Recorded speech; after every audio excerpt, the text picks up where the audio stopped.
And I learned Bhashyas also, Veda Bhashya. Vidyaranya Bhashya normally call it, but it was written by Sayana Acharya, that is the brother of Swami Vidyaranya before he took his sannyas. Great gurus like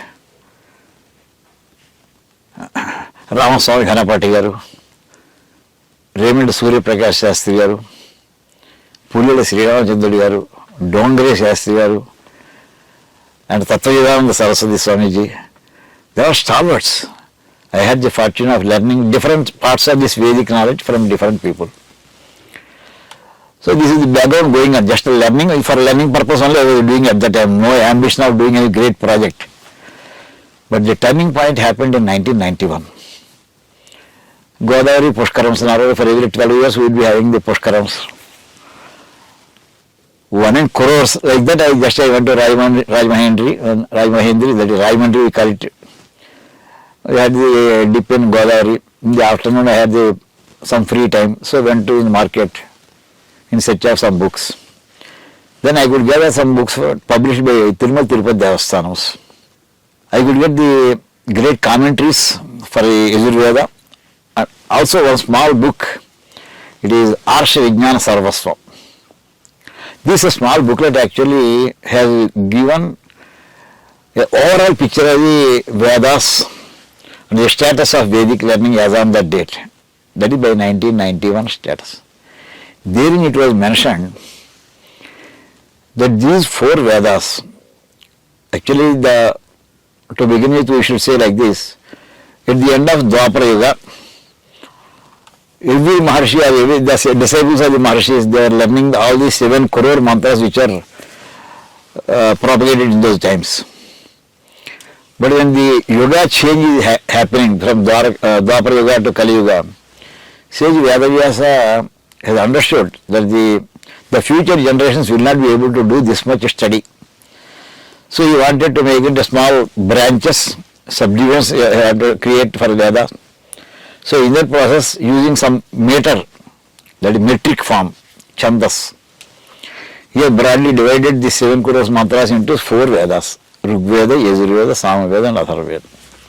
And he passed on this information to his disciples, 4 important disciples, Paila Maharshi, Vaishampayana Maharshi, Jaimini Maharshi and Samanta Maharshi. Each one is in charges of each Veda.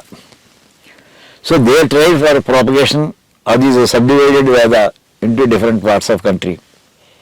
They found it even that much also people are not able to study. So they further subdivided. For 2nd generation, for 3rd generation further subdivided. Like that, with the next 3-4 generations after the Sage Vyadavyasa's work, Rigveda ultimately came into 21 branches. It was subdivided. Yajurveda was subdivided into 101 branches. Samaveda into 1000 branches. And Atharvaveda was divided into 9 branches. All put together, it constitutes about 1131 branches. And people are asked to study at least 1 branch in their whole lifetime. If people can do more, it's good enough. At least 1 they should do. But this system actually has worked excellently well. As on date, Mahabharata war period was about 5200 years. So first 4000 years, all these 1131 branches were surviving. People are studying, they were able to propagate for next generation. Like that the Guru Sishya Parampara was continuing. Yes, it's a oral tradition. Yeah, oral tradition, totally oral tradition.